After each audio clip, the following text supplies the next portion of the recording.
So the big question is, how do ambitious people like us, who grew up listening to the old advice of go to school, work hard for 40 years, and retire when you're old, create a life today that is meaningful, abundant, healthy, and brings joy, while also leading a life that is productive and full of achievement?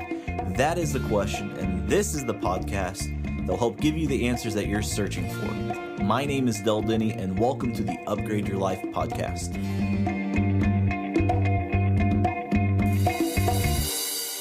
Welcome to this edition of Full Potential Friday. As we are stuck in our homes, I want to talk about thinking bigger and doing bigger things.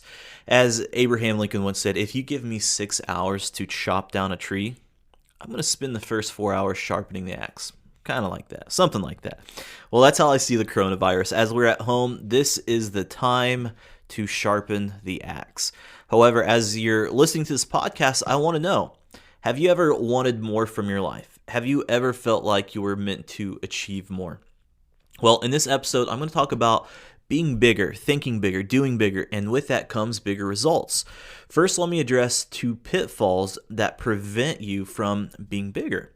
The first pitfall is complacency, and that's easy to get complacent as we're trapped in our homes.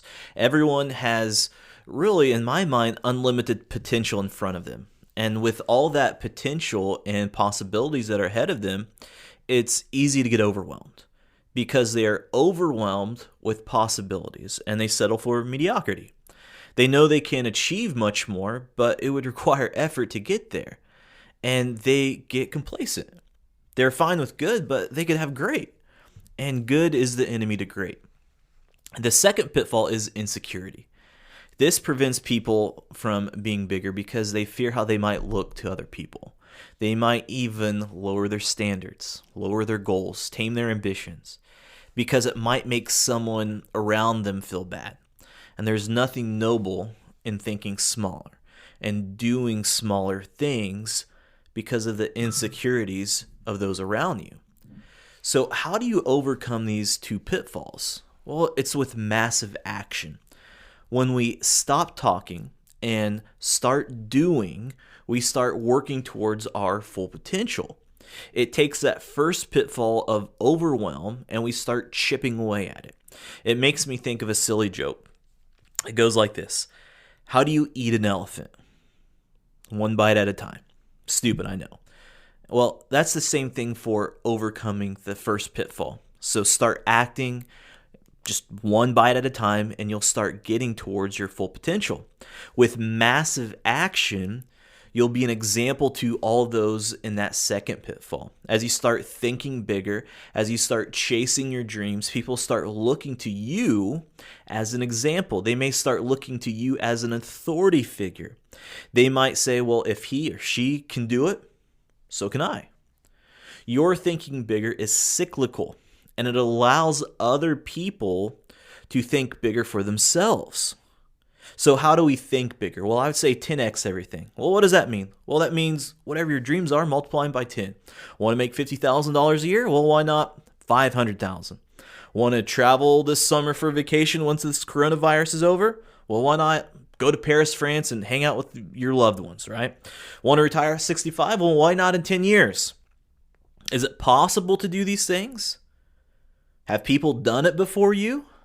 Absolutely.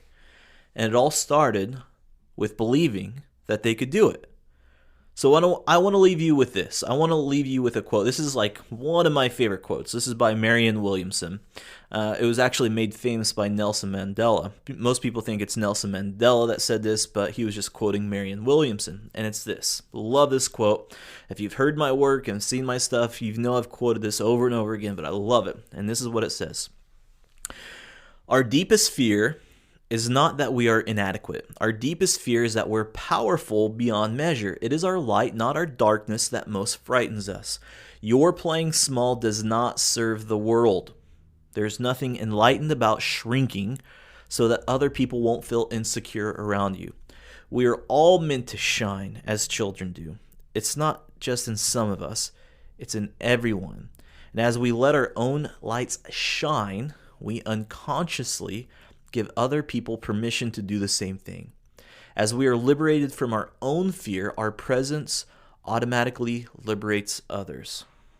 So to recap, my friends, think bigger, do bigger, keep moving forward, keep sharpening that axe, my friends.